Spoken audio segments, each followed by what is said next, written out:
Virtual Boy. In 1995, Nintendo promised something revolutionary with the Virtual Boy, a true 3D gaming experience using intense visuals. It looked like the future until you actually played it. The console was uncomfortable and limited to shades of red and black, but the real kicker was its sales. Despite carrying the Nintendo name, the Virtual Boy only sold about 770,000 units worldwide before being discontinued less than a year later. That's a shocking failure compared to the success of the Game Boy and Super Nintendo running alongside it. Now here's where the humiliation really sets in. While Nintendo was struggling to convince players to strap their faces into a red headache machine, Bandai was selling a tiny plastic keychain with a digital pet inside, the Tamagotchi. First released in 1996, Tamagotchi went on to sell more than 82 million units globally. Kids begged their parents for them, teachers banned them in classrooms, and playgrounds everywhere turned into virtual pet cemeteries. While the Virtual Boy was gathering dust in bargain bins, Tamagotchi was rewriting toy history. The $20 keychain completely outsold Nintendo's bold new console, proving that sometimes the simplest toys crush the most ambitious hardware. Who would have thought that the Virtual Boy would be surpassed by a beeping egg with a pixelated pet inside? Pippin. In 1996, Apple and Bandai partnered on a machine that was supposed to bridge the gap between computers and consoles, the Apple Bandai Pippin. The pitch was that it could play games, browse the web, and run multimedia software, a bold idea for the mid-90s, but the execution was a mess. The system launched at a staggering $599, nearly double the price of a PlayStation and far more than the Nintendo 64. Its library was also uninspiring, packed with educational software and shallow multimedia discs instead of blockbuster games. By the time Apple pulled the plug, the Pippin had sold only about 42,000 units worldwide. Meanwhile, in 1998, the toy world was taken over by a bizarre little animatronic, the Furby. With blinking eyes, flapping ears, and its own made-up language, Furby was the hottest holiday toy of the late 90s. In its first 3 years, more than 40 million Furbies were sold globally. Parents camped out at toy stores, scalpers flipped them for hundreds, and kids fought over them in classrooms. That means a furry owl-like toy with a robotic squeak outsold Apple's entire console experiment by nearly 1,000 to 1 margin. The Pippin was supposed to bring Apple into gaming, but it ended up being the console that couldn't even compete with a talking furball. Game.com. In 1997, Tiger Electronics decided it was time to move beyond their cheap LCD handhelds and enter the real gaming market with the Game.com. It looked surprisingly advanced, a touchscreen, internet connectivity, and even 2 cartridge slots, but the execution was rough.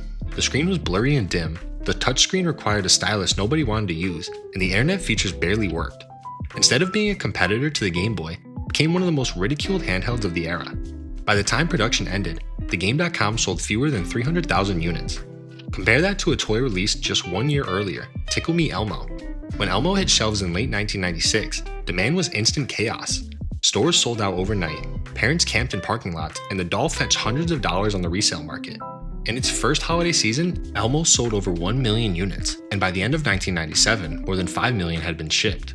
So while Tiger was trying to reinvent the handheld market with underwhelming tech, a fuzzy red puppet that giggled when squeezed became the hottest item in the world.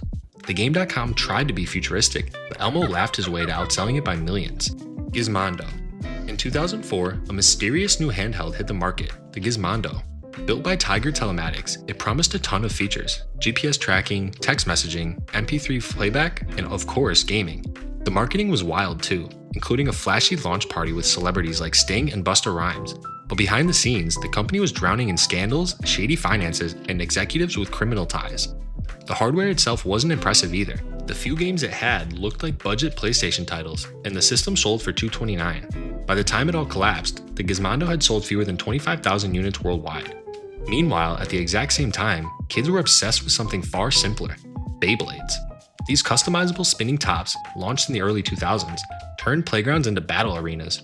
By the mid-2000s, Beyblades had sold tens of millions globally, easily clearing the 100 million mark as the craze peaked. Entire toy aisles were dedicated to them, and the anime only fueled the craze. Tiger Telematics tried to sell an overpriced handheld with a shady backstory, but kids were spending their money on spinning tops. The Gizmondo got utterly crushed by a toy you could buy at Walmart for under $10. Nintendo 64 DD. Nintendo 64 DD was supposed to transform the Nintendo 64 into something bigger. Released only in Japan in 1999, it was a magnetic disk drive add-on that promised expansive worlds, online connectivity, and even creative tools through its RadNet service.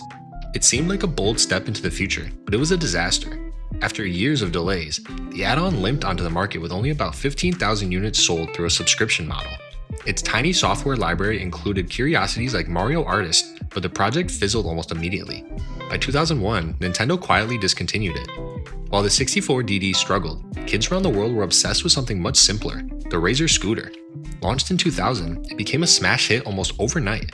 Within 6 months, over 5 million scooters were sold in the United States alone. You couldn't walk through a neighborhood without seeing kids racing around on them. Nintendo's ambitious add-on was failing to catch anyone's attention, while the foldable scooter was taking over the world. The 64DD was meant to push gaming forward, but it wound up being completely overshadowed by one of the biggest toy crazes of the new millennium. Which toys do you remember from your childhood? Leave a comment down below. CD TV. In 1991, Commodore tried to leap ahead of game consoles with the CD TV, a sleek living room multimedia box that was basically an Amiga 500 with a CD-ROM drive. The idea? Play educational titles, music CDs, and interactive videos on your TV. And yes, games. The problem was the price and positioning. In the US, it launched at $9.99, while marketing avoided the Amiga name and left buyers confused about what the machine actually did better than a console or computer. Content was thin and the format never found its audience. Production estimates suggest well under 100,000 units in total, with the platform discontinued by 1993 as Commodore pivoted to the cheaper, game-focused system. Meanwhile, a simple summer toy was rewriting retail, the Super Soaker. Launched in the early 90s and invented by Lonnie Johnson, the brand went on to sell hundreds of millions of water blasters over the decades, becoming a fixture of warm weather aisles and backyard arms races everywhere. Commodore's futuristic black box faded. A neon pump-action squirt gun went supernova. Amiga CD32. By 1993, Commodore was in deep financial trouble, but they pinned their hopes on the Amiga CD32. It was marketed as the world's first true 32-bit CD-based console, and technically, it was impressive. The CD32 could produce arcade-quality visuals and sound, and it seemed like a step ahead of the Sega Genesis and Super Nintendo. But the problem started right away.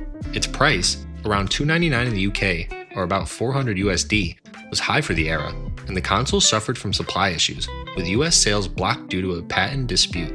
In the end, it sold just over 100,000 units before Commodore filed for bankruptcy in 1994.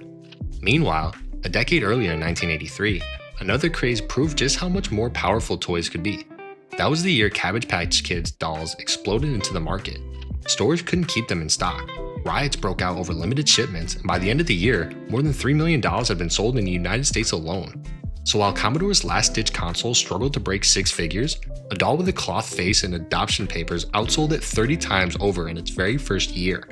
The CD32 was supposed to save a company, but even dolls were more desirable. CDI. Philips launched the CDI in 1991 as more than just a game console.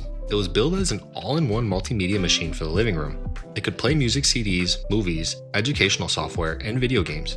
But at around $700 at launch, it was priced completely out of reach for most families. Worse, its gaming library was a disaster, remembered mostly for bizarre Nintendo-licensed experiments like Hotel Mario and the infamous Zelda titles. Despite sticking around through most of the 90s, the CDI only managed to sell about 570,000 units worldwide. Now compare that to a simple puzzle toy that had already taken over the world, the Rubik's Cube. First released in 1977, the Cube became a global sensation in the 1980s, with more than 500 million sold worldwide. It became the best-selling toy of all time, spawning competitions, speed-solving events, and countless imitations. Even today, decades later, it's still flying off shelves. So while Philips tried to reinvent home entertainment with a $700 future-proof machine, a $10 block of colored plastic was absolutely dominating in sales. The CDI was supposed to be a premium multimedia revolution, but in the end, it couldn't even hold its own against the Cube. 32X. In 1994, Sega tried to extend the life of the Genesis with a strange add-on, the 32X. Slotted directly into the Genesis cartridge port, it was marketed as a cheap way to jump into 32-bit gaming before the Saturn arrived. But the execution was a mess. The add-on cost about $159 at launch, required its own power supply, and was incompatible with Sega CD unless you stacked all 3 devices together like a Frankenstein machine. The library was tiny, with only about 40 games ever released. By the time the Saturn hit shelves just months later, the 32X was already obsolete. Total sales landed under 1 million units, making it one of Sega's biggest missteps. While Sega struggled to convince gamers to buy an add-on, MGA Entertainment was quietly preparing to launch a toy line that would dominate the early 2000s, Bratz dolls. Debuting in 2001, Bratz sold over $125 million in their first 5 years, cutting directly into Barbie's dominance. The dolls became a cultural phenomenon with fashion tie-ins, movies, and endless merchandising. So while Sega's pricey experiment barely cracked 1 million sales, Bratz dolls were flying off shelves by the tens of millions. The 32X tried to be the future of gaming hardware, but it got outsold by a toy doll squad with big shoes and even bigger heads. 3DO. In 1993, the 3DO interactive multiplayer launched with huge ambitions. Unlike traditional consoles, it wasn't tied to one manufacturer. Panasonic, Goldstar, and Sanyo all produced versions under a license from the 3DO company. The idea was to create a new standard for gaming, but the reality was brutal. The Panasonic FZ1, the most well-known model, cost a staggering $699 at launch, 3 times the price of a Super Nintendo. Even with some decent titles like Road Rash and Jax, gamers weren't willing to shell out that kind of money. By the end of its short run, the 3DO only sold around 2 million units. Meanwhile, another brand had already cemented itself as the most iconic toy line of all time, Barbie. Since her debut in 1959, Barbie has sold over $1 billion worldwide. By the early 90s, she was selling millions every single year, with toy aisles, cartoons, and endless accessories keeping her at the top of the industry. So while the 3DO tried to reinvent gaming with an overpriced multimedia console, Barbie was effortlessly outselling it by magnitudes no game system could match. The 3DO's premium experiment faded fast, while Barbie proved that sometimes simple, affordable toys are unbeatable. Thanks for watching. Leave a like and subscribe for more videos daily.